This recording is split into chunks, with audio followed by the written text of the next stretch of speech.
All right, welcome. Ready to begin? Tonight, we're starting a new sikha, a new talk. And this week I've chosen. Initially, I was going to learn, usually I try to learn something of a few weeks ahead. So initially my plan was to learn the Parshas Dvarim, Shabbos Chazoin, which is the sikha there, which comes out at the same like this year, that year in Nun Aleph in 1991. Parshas Dvarim, Shabbos Chazoin, which also fell out on Tisha B'Av itself, is similar to this year, where Tisha B'Av falls out on Shabbos. That's what I was going to teach, and it's a very crucial sikha to learn. But I think even more crucial and more like mind-blowing is the one that we, on the last Shabbos, Parshas Balak. And even though it's from last week, and we passed already this time, it was Shabbos then as well. It was Shabbos Shivasa B'Tamuz, the 17th of Tamuz, on the fast day, which of course the fast day got pushed off to Sunday. But in this talk, the Rebbe gives us such a fundamental understanding of the whole attitude towards the 3 weeks that is going to continue over the next 3 weeks. So therefore, if we spend this week and next week learning this, and maybe the third week, which will be before Shabbos, Tisha B'Av, hopefully already in Yerushalayim, we're going to do the Tisha B'Av one. But I do think that this is so fundamental and so important. So let's go for it. I hope maybe I'll try to be a little quicker this time and try to cover ground so that we can do this in just 2 weeks. Okay. So the Rebbe began that talk as follows, saying that the inyan of that Shabbos, the Shabbos that comes out on Shavasa B'Tamuz, in which the 17th of Tamuz we know is a fast day, ushering in a very sad period of time in the Jewish calendar. But when it comes out on Shabbos, we know we don't fast. So he says that we can look at it in 2 different ways. One of the ways of seeing it is to say that inherently it's supposed to be a fast day. Technically we can't fast because Shabbos you're not allowed to fast other than Yom Kippur. On Shabbos comes at Yom Kippur, we fast on Yom Kippur. Other than that, we can't fast on a Shabbos because Shabbos is a day of pleasure and delight. And it's for that reason that we'd have no choice, so we push the fast over. We roll over the fast to Sunday. That's one possible way of looking at it. In that sense, it's a technical aspect. Or the Rebbe says we can look at it from a deeper perspective and see that a week when a fast day, and in our case the 17th of Tammuz, which we had this past Shabbos, came out on Shabbos. By the way, everything he's discussing over here applies to Tisha B'Av, and Tisha B'Av even more as we're going to Be'ezus Hashem learn when we're going to see the Tisha B'Av talk. But in any case, or maybe perhaps the Rebbe says it's deeper than that. When Shabbos ejects the fast or rejects the fast, and temporarily nullifies it, we can see it not just as a temporary nullification for a 1 day, or rather a 1 day postponement of the fast, but rather of a nullification. A Shabbos truly nullifies the fast. It does away with it. Even though technically we fasted on Sunday. So Shabbos did not do away with the fast. But what the Rebbe means is that it weakens the fast completely. The Shavasa B'Tamuz, with all the negativity and the darkness that is associated with the day, is minimized. Its darkness is minimized, is dissipates, and as a result of that, it gets pushed off to Sunday, which we technically know happens to be an easier fast. Halachically, once a fast is postponed, it's not as severe. In other words, a person who's ill or not feeling so well, it's easier to get a heter, which means a pass on the fast from a rabbi if the fast is not being kept on the day. So that is a sign that the fast is just weakened.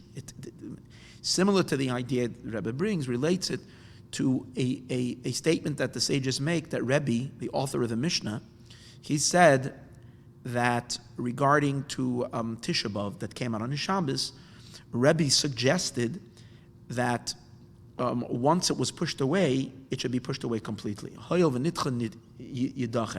Once the fast was pushed away and couldn't be kept in the right time, Rebbe felt that year they should not commemorate or not celebrate Tisha B'Av at all. The rabbis overruled Rebbe, and in the end there is a fast on Tisha B'Av. If it comes out on Shabbos, we push it off, we postpone it to Sunday. But Rebbe was of the opinion to push it off. And the reason for that is that Shabbos deals a blow to the fast. In other words, punctures a hole in that dark day, in a sense, lets the steam out. So the day is not as intense. It's not as vigorous. Once it's being mavatalit, once it's nullifying it, the Rebbe says it perhaps, let's say even Chas v'Shalom Mashiach doesn't come, and we ended up like this past Shabbos fasting on Sunday, but even though we didn't do away with the fast completely, it's still somewhat of the crushing of the fast, or the negation of the fast that's going to be when Mashiach comes. Because we know that these fasts are not meant to be celebrated as fast days amongst the Jewish people for all of eternity. The element of the fast of these days is a temporary thing. Because once Mashiach comes, the Pasuk says, the Rambam says, the Rambam is basically basing on a Pasuk. In the laws of fast, the Rambam says, all these fasts, Kol HaTzoimos, all these fasts, Rambam is referring to 4 fasts that we fast throughout the year, excluding the fast of Esther, the one before Purim, but all the other fasts and excluding Yom Kippur.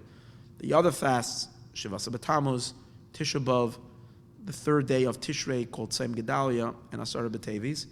These 4 fasts, which are associated with the destruction of the Beis HaMikdash and the consequential persecutions and troubles that came to the Jewish people.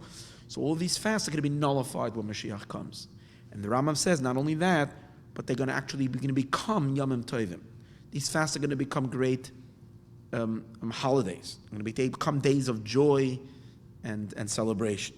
And he brings a pasuk, so says God of hosts, the fast of the 4th month is going to be to the house of Yehuda, to Sasein, L'Simcha, L'Mayadim, Tovim, V'Emeser.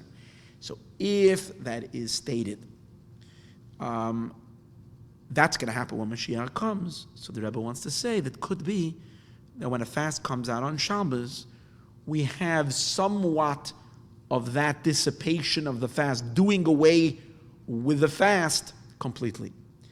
And not only doing away with the fast, but perhaps part already, or a little taste of the conversion of the fast into a happy day. And which is, by the way, it's something we as Chassidim that are listening to this, we're accustomed to this, but this is really new talk in the Jewish people. You know, this idea that a pushing off of the fast when it comes out on Shabbos is related to the obliteration of these fasts completely, and even more so, the transformation of these fasts to holidays. So there's a certain celebratory element. In other words, there's an extra joy on a Shabbos of Tisha B'Av, or there's an extra joy on a Shabbos of Shavasa B'Tamuz, because we're already tapping into the holiday of the future. That's a novelty. And the Rebbe has been talking about that throughout all of the years that the Rebbe has been giving sichos, but it intensifies and it reaches its most intense expression in this year of 1991, where the entire year is like saturated with Mashiach.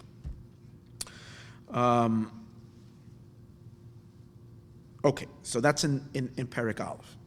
In Perek Beis, the Rebbe says, in order to appreciate this and to understand this, says we need to first think about this idea.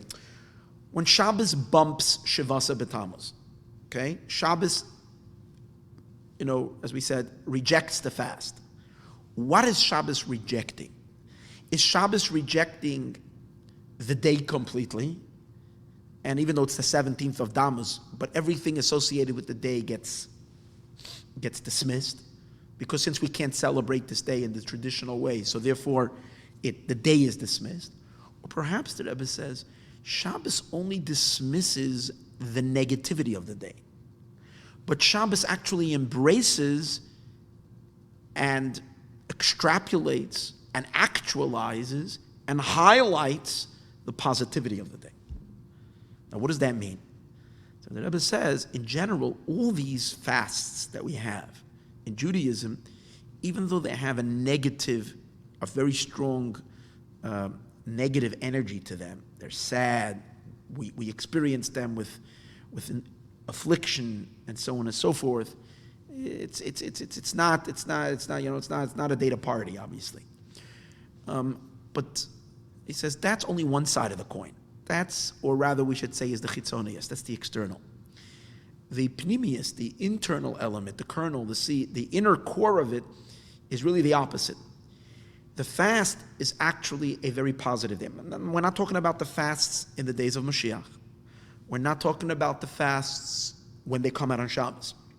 But even if the fast comes out on a Tuesday, in which it's going to be a sad and pretty morbid day, the Rebbe says the morbidity of the fast, the darkness of the day, is only the outer layer. Because we find that the Navi refers to a fast as a Yom Ratzon Lashem. It's a desirable day. In other words, what God really desires is that the Eibishter wants to get close to us. The fast is a means to do tshuva, to repent, and to get closer to God. So we have to look at it not as what we're doing, but what's its ultimate function, its ultimate purpose. Its ultimate purpose is a real goodness, getting close to God, cleaning ourselves from sins, removing the barriers, and the Jewish people as a whole, and consequentially the entire world, coming into God's grace, getting closer to Hashem, is a really positive thing, which is something the fast has to accomplish. And therefore, from the very beginning, God looks at the fast as a day, it's a day of goodwill, it's a very favorable day. Of course, in its actual practice, it's a negative day. So here you have an outer crust of negativity and an internal core that's very positive. And particularly, he says, you see that on this particular fast that we had just last week, which is the fast of the 4th month, which is the month of Tamuz, the 17th of Tamuz, because the number 17 in Hebrew, 17 Yud Zayin, is Gematria Tov. The numeric value of it is Tov. Tov means good. So it's clearly demonstrating, it's telling you that the day is a good day. Here it's like written. In other words, it's like written all over the day that this is going to be a good day. Because when you come to the 17th of month, the 17th day of every given month, you can expect good things to happen to the individual and to the world at large. Now, if the fast comes out on the 17th, is a sign that in this fast in particularly, the day itself is screaming to you, is announcing that there is something really good over here. Now, what was so good about it? This is the day, the 17th of Tammuz, is that the Roman legions breached the wall of Jerusalem and began their final approach towards the Temple Mount to destroy and set the Beis HaMikdash ablaze. So it's a very, very negative thing. It's not a good thing. But we know that the real purpose of the destruction is not the destruction. But as Idabah doesn't say it exactly over here, these words, but it's discussed in other places, but this is what he's alluding to, is that the destruction is for the purpose of construction. That we needed to bulldoze the building that was there because we're going to build a far better one. It's taking 2,000 years for this construction project to actually materialize, but that's really what it is. It's removing something to build something better. It's bringing, an exile with hardships and challenges and difficulties so that we will burrow through and we will rediscover a connection to God that's so much deeper and so much higher. So the Golus is not meant to be Golus. The Golus is only a means to an end. It's It's the way to the Geula, to the redemption. And since this is about exile itself, that exile, so if you think about it this way, exile itself on the surface is painful and hard and dark, but internally it contains within it the ultimate light, as we've been learning so much in the previous weeks, that Geula is not divorced from exile. It's just discovering the divine purpose in the exile, the godliness in it, finding the Aleph in the Gola, and that brings you Geula. So if that's true about the exile itself, so the consequential days that commemorate exile, like in our case, the 17th of Tamuz and Tisha B'Av, is the same idea. Externally, they're harsh. Internally, they're really beautiful days and very powerful days. And therefore, this is the case. And based on this, the Rebbe says we can actually explain a pasuk, something that the Gemara says. The Gemara brings the pasuk that I mentioned earlier, where it says the fast day of the 4th month is going to be for the house of Yehuda, for the Jewish people. It's going to become a day of joy and celebration. So the Gemara says, I don't understand. You're calling it fast, and in the same breath, you're saying joy and celebration. So which one is it? Is it fast day, or is it a day of joy and celebration? So the Gemara answers, when there is peace, that means in the time when there's peace in the world, then it's a day of celebration. A time when there's no peace, it's a day of fasting.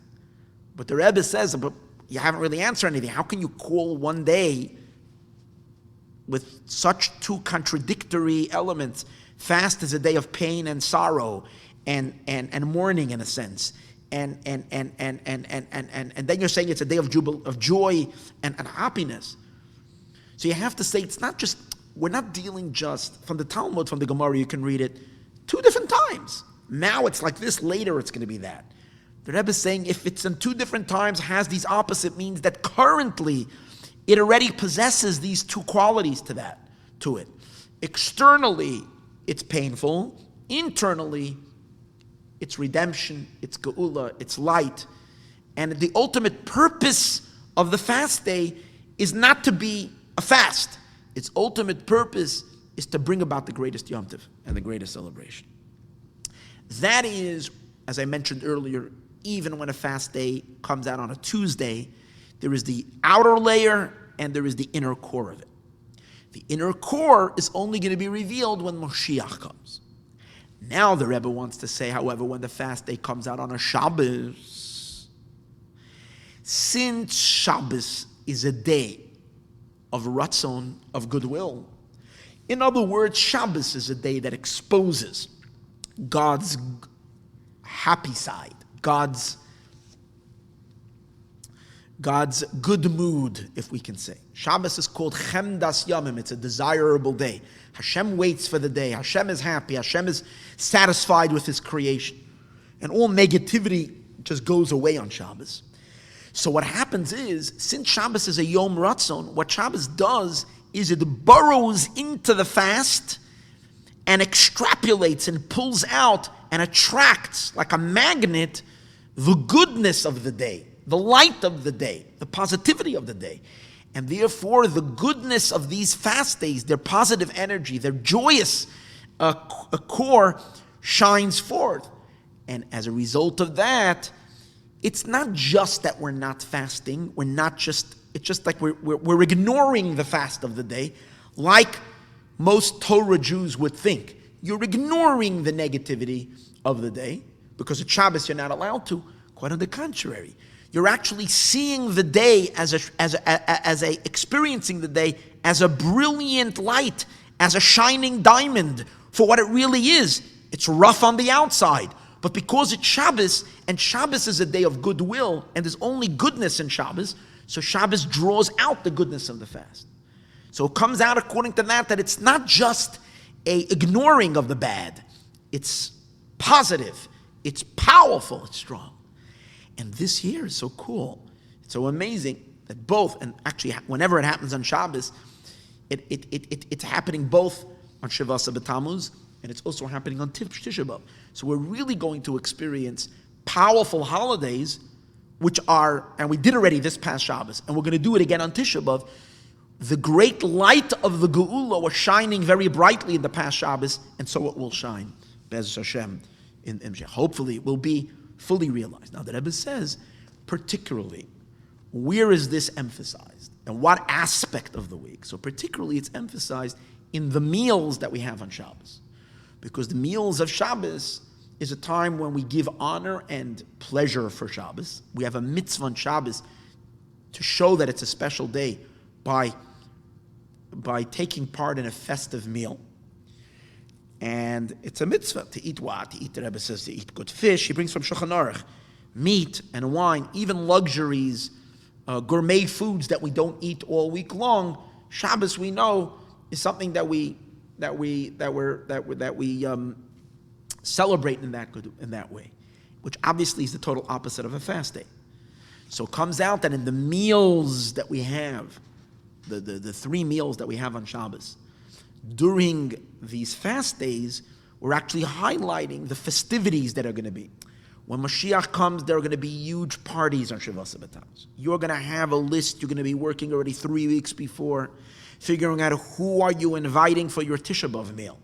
Who are you inviting for your Shavasa B'Tamuz guest? Because these are going to be the greatest holidays. And therefore, in these meals, we're already sensing and appreciating and connecting to the futuristic meals that there are in that.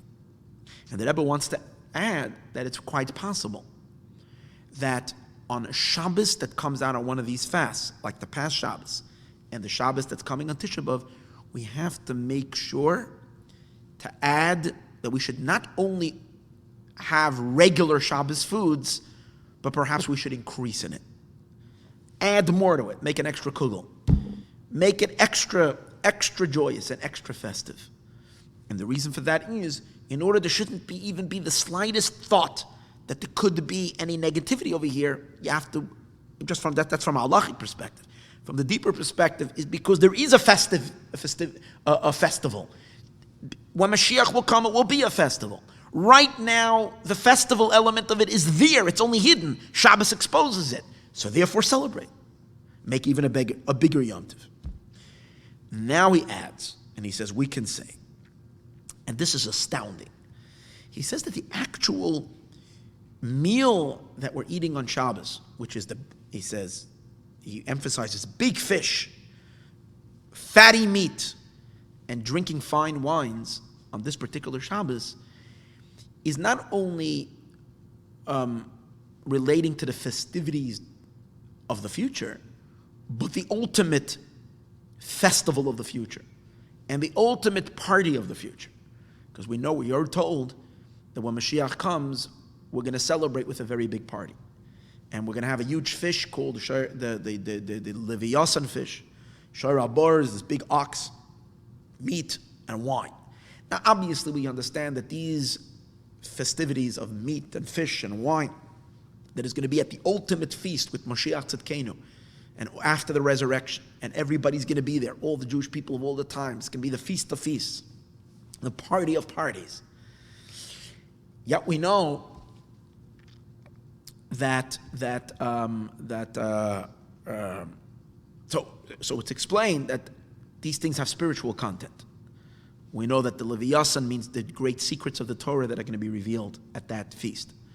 But the Rebbe says that we cannot say it's just going to be a spiritual delight. It has to be physical.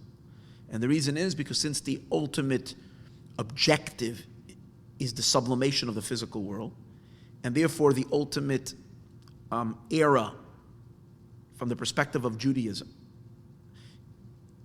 Judaism sees the ultimate state of being not as a detached soul in heaven, but that all souls will come back down into bodies and to live for all eternity physical life.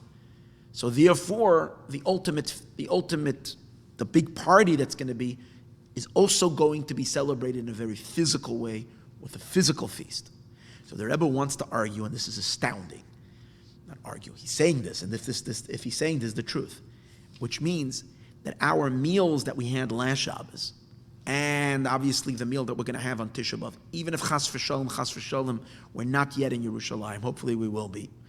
But even if not, those meals that we're having on these Shabbosim are actually connecting to and therefore part of the future feast of the Shei Rabbi and the Leviathan and the Yayin HaMeshumer, which means the fish, the great meat, and the great wines of the future. Really amazing how the Rebbe has broken the intensity of exile and put on every Jew's table already the Shei Rabbi and the Leviathan when on a Shabbos of Shavasa B'Tamuz and a Shabbos of Tisha B'Av. Say you can have already, you have it already. It's there, it's actually connected to it. As much as it says, and particularly that we make a festive meal on Motzei Shabbos. In other words, you have the 3 meals on Shabbos, and then on Saturday night, Motzei Shabbos, we add another meal, and that's the Sudas Malava Malka. And that meal is particularly connected to Mashiach, because we know that the 4th meal corresponds to, the first 3 meals correspond to Avram, Yitzchak, and Yaakov, to the patriarchs, our forefathers. The 4th meal that we have on Shabbos, in which we accompany the Shabbos, after Shabbos, that meal is associated and connected to David Malka Mashiach, which means David HaMelech, Mashiach, and so on and so forth.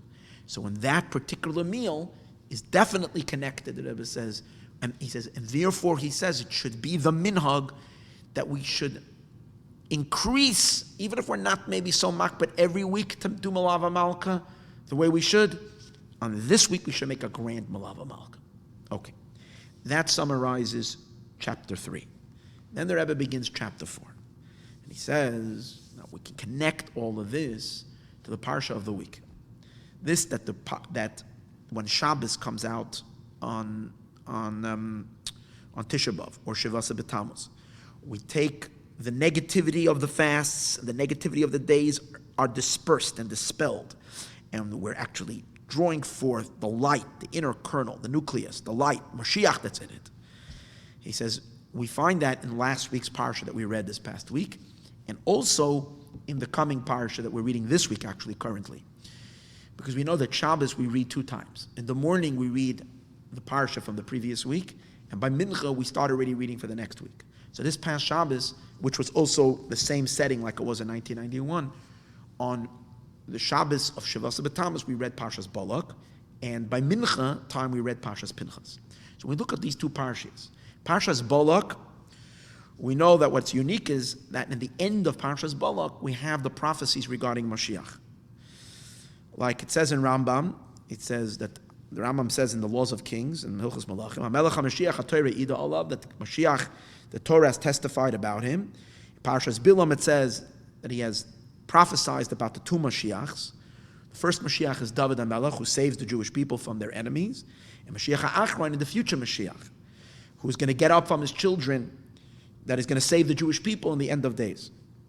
And then he goes through, the Rambam goes through all the verses in Parshas Balak, which are the words of Bilam, the prophet, where it says over there, I see him, but not now. It's referring to King David.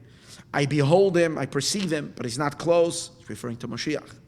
A star will shoot forth from Yaakov, referring to King David.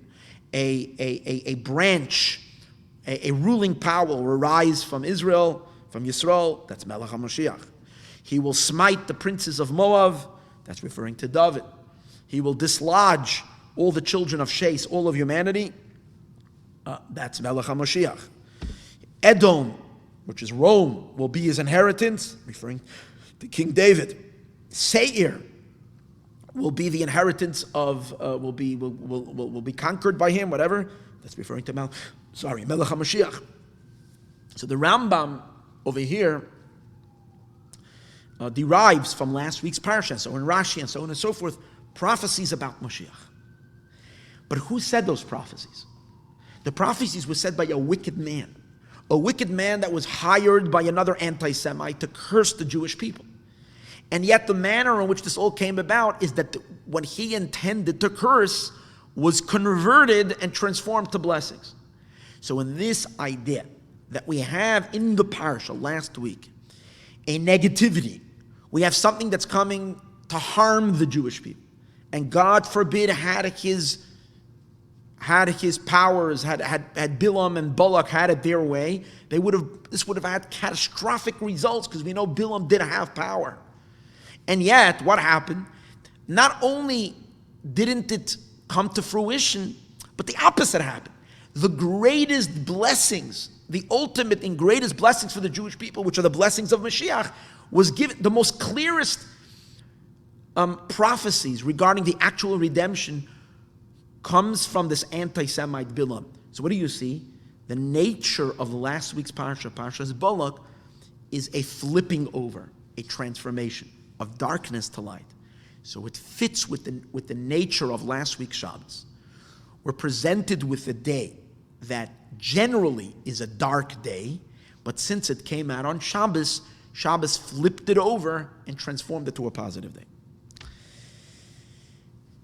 That is the first parsha, Parshas Balak. When it comes to the next parsha, which is this week's parsha, the Rebbe says it's all Mashiach. The name of the parsha is Pinchas. Pinchas, we know what it says in Zohar, also stated in Targum Yonason, that Pinchas is Eliyahu. Pinchas, the grandson of Aaron, the zealot, as his life continued at a later period of time, he gets a new identity, and he's Elijah the prophet, Eliyahu Hanavi.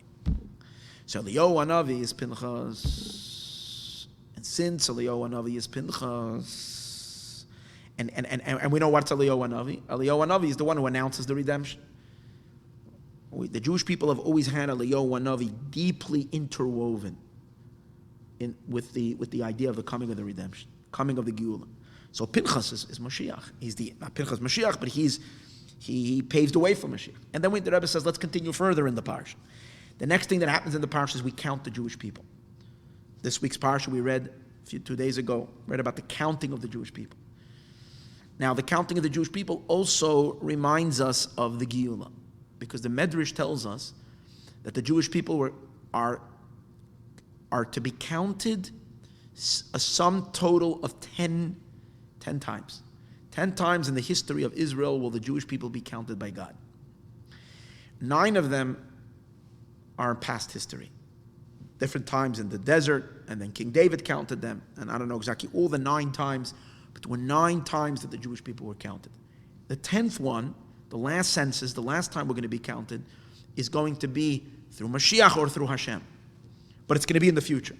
So when we're reading in the parsha about the counting of the Jewish people, it's very messianic, because that's one of the things we're looking forward for the ultimate counting, as it says, the ultimate count, as it says in the pasuk, Oy tavarna hatzayin tachas tavarna hatzayin aidei moina.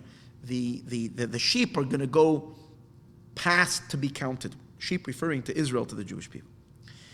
The next subject in Parshas Pinchas is the division of the land, the division of Eretz Yisrael. It's giving instructions of practically how the Jewish people are going to divide the land. Everybody's going to want this part, that part. So it gives instructions. They're going to cast lots.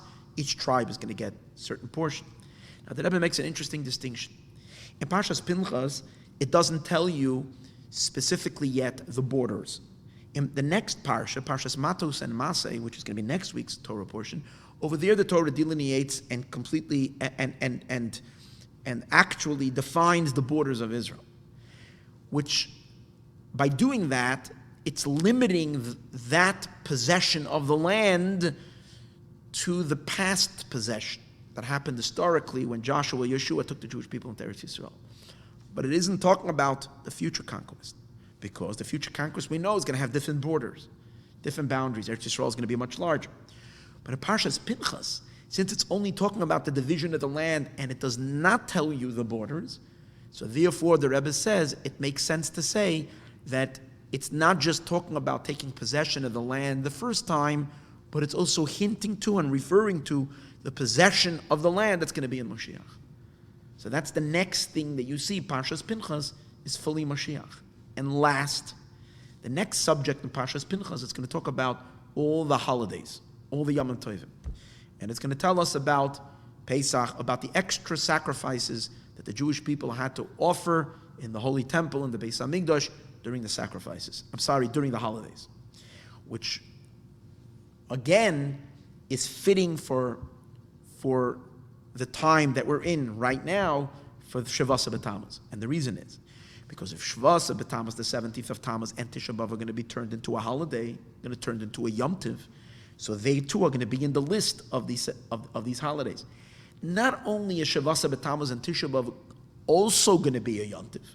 It's going to be this Pesach, Passover, Shavuos, these great Yom Tovim, and the 17th of Tamuz and Tisha B'Av will also be a holiday.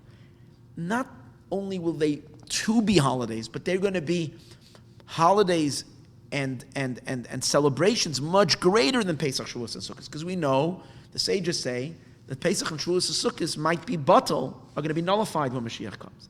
And Chassidus explains that nullified doesn't mean that we cancel the law. It's a mitzvah in the Torah, 3 pilgrimage holidays.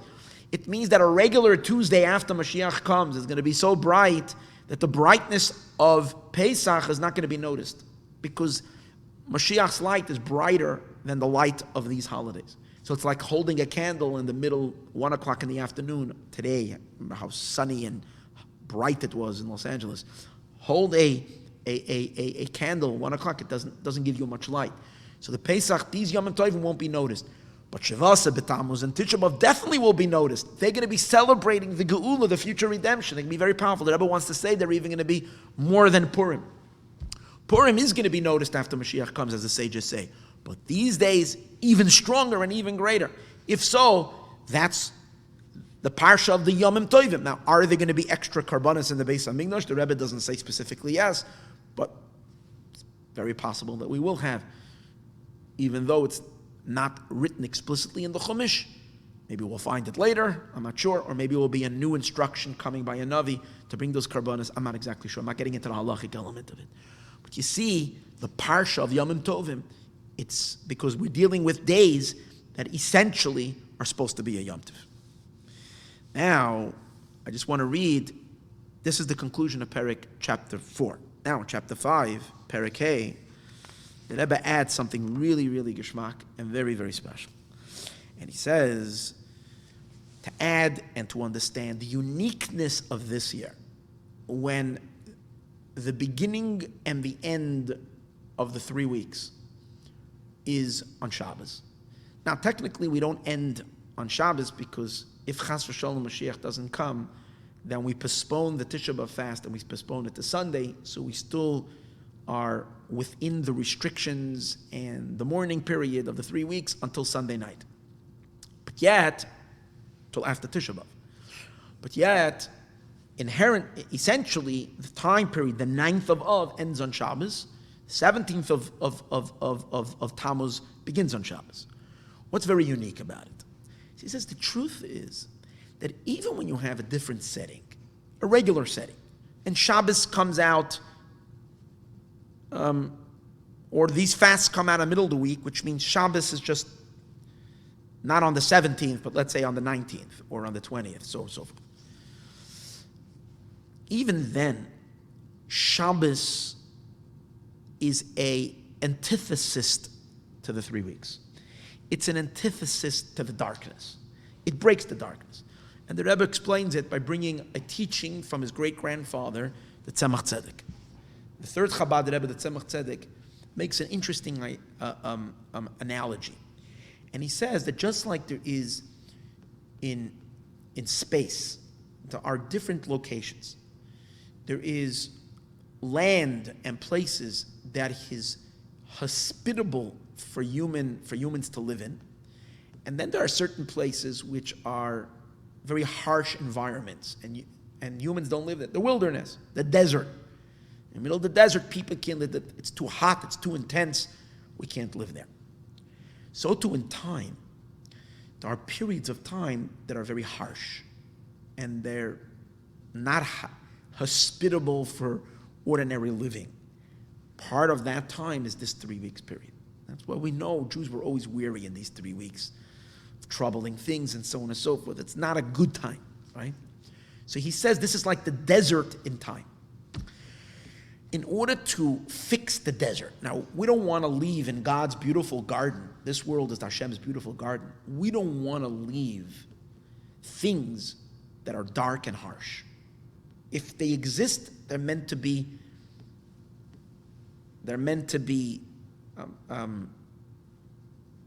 is the right word for it. I'm looking for. They're meant to be corrected. They're meant to be repaired. So how did the Jewish people, so therefore regarding the desert, for instance, the Jewish people made a trek for 40 years in the desert, and during that time, they weakened the harshness of the desert. They killed all the snakes and the scorpions that were there, and we know in Chassidus we always learn that spiritually they defeated the forces of evil. Evil is much weaker in the world today because the Jewish people wander in the desert for 40 years. The desert is the headquarters of Satan, of Satan, of these dark places. They basically broke it to a very great degree.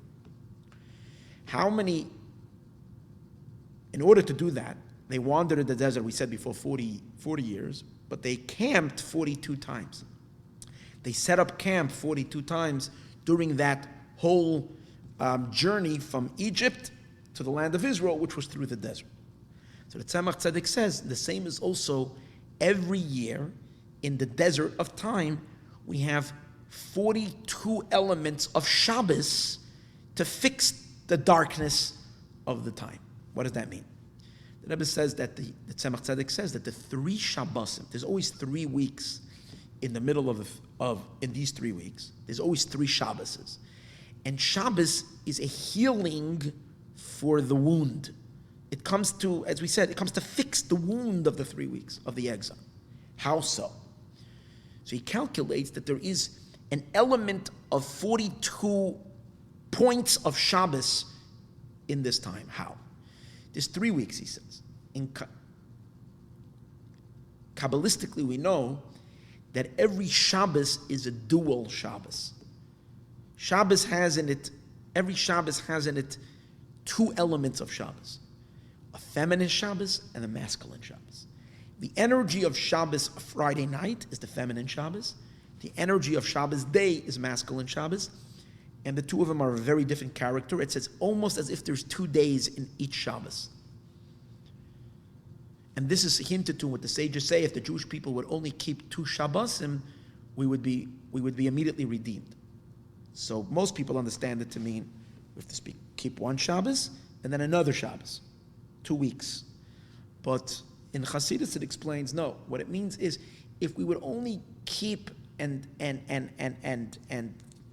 live the 2 Shabbosim, actualize the 2 powers of Shabbos, the masculine and the feminine elements of Shabbos, and live it to its true meaning, to the true godliness of it, that's enough. That's so powerful to bring redemption to the world eternally. Since there are 2 Shabbosim in every Shabbos, and we have 3 Shabboses during the 3 weeks, so it's 3 times 2, which is 6.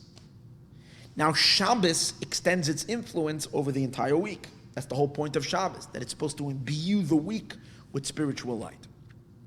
So the Rebbe says we have 6 Shabbosim imbuing 7 days of the week. Now, I don't know why he's not talking, we would think if it's 7 days, we would think it's 21 days, because it's 3 weeks. In this calculation, he doesn't do that. He picks 1 week. He says there are 6 Shabbosim imbuing the 7 days. So 6 times 7 is 42.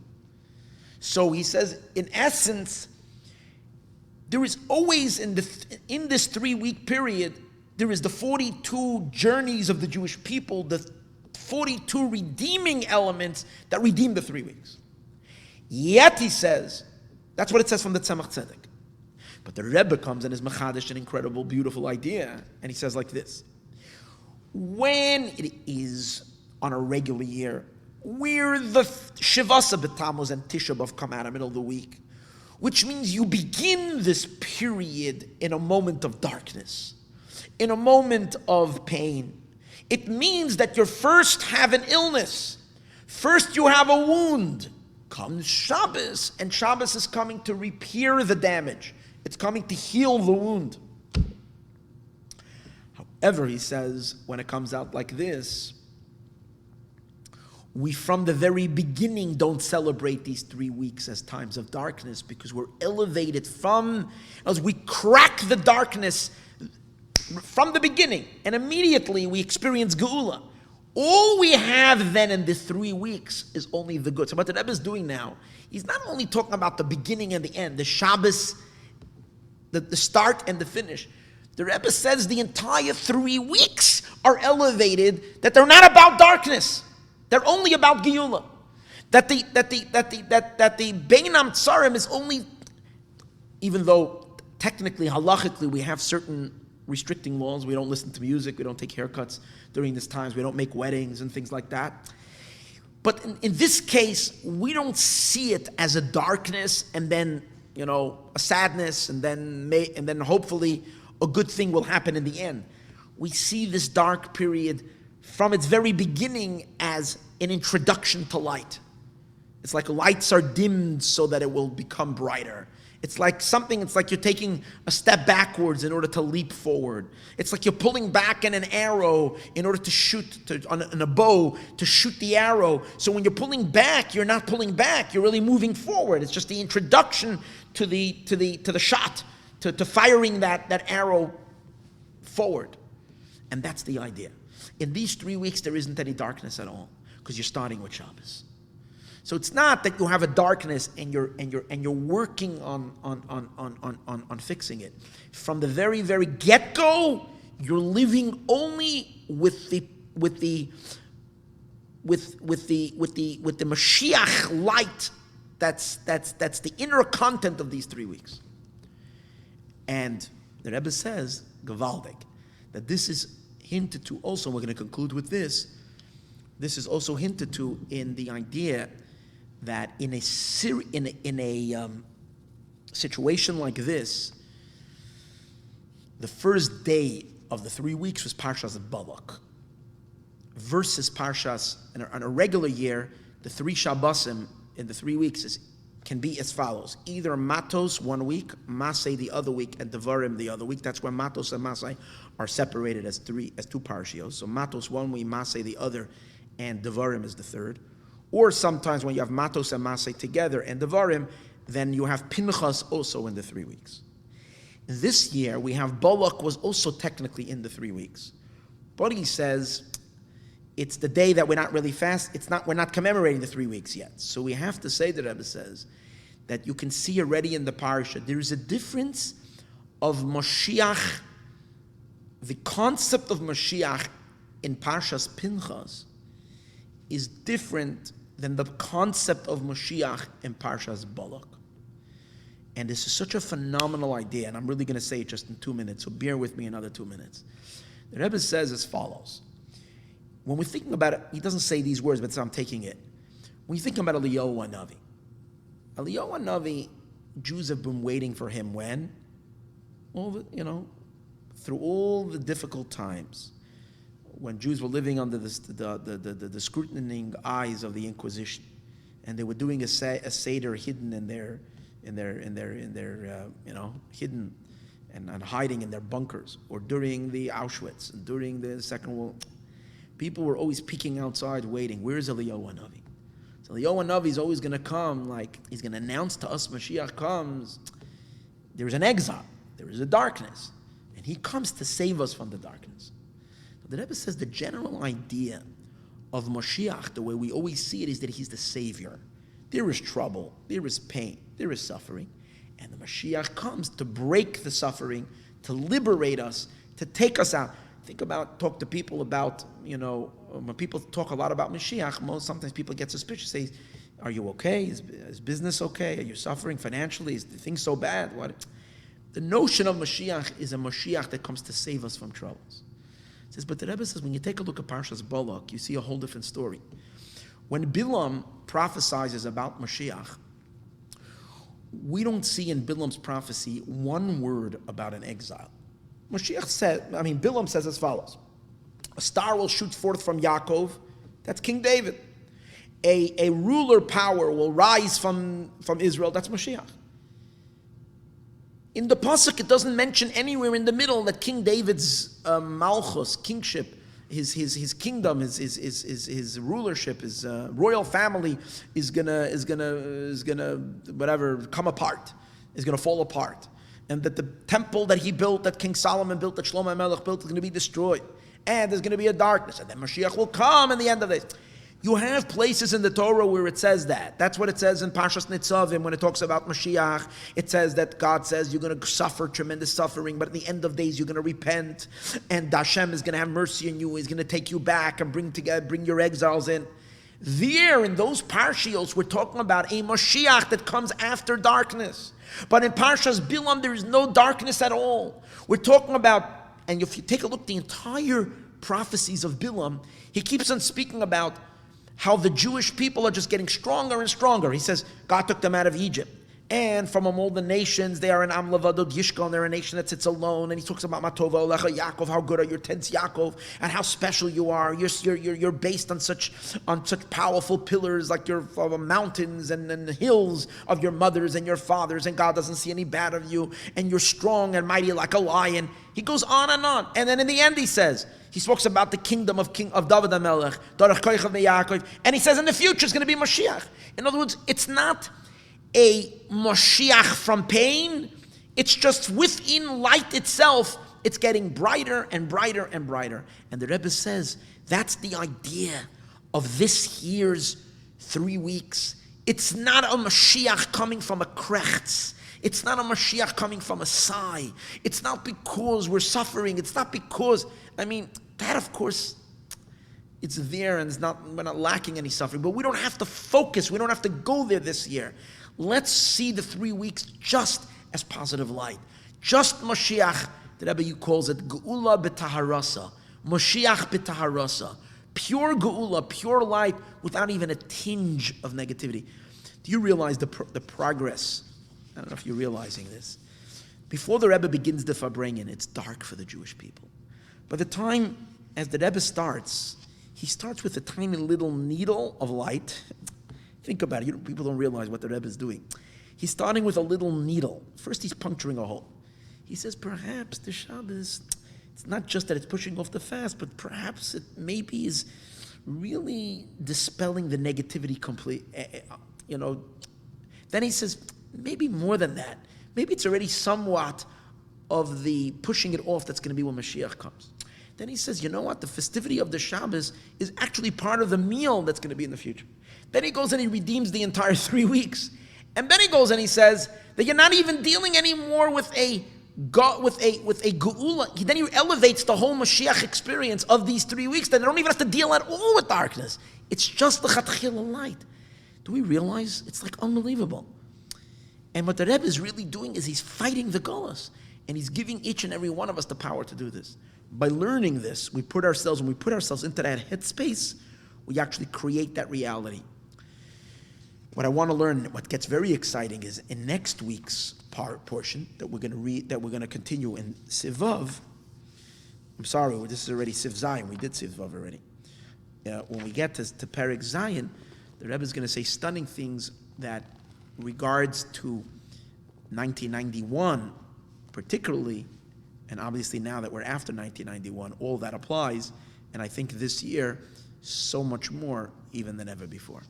So stay tuned, Bez Hashem. We'll join Bez Hashem next week again for part number 2 of this amazing Parshas Balak, same Shavasa B'Tamuz. And hopefully we're going to have part 2 in the Beis HaMikdash HaShlishi.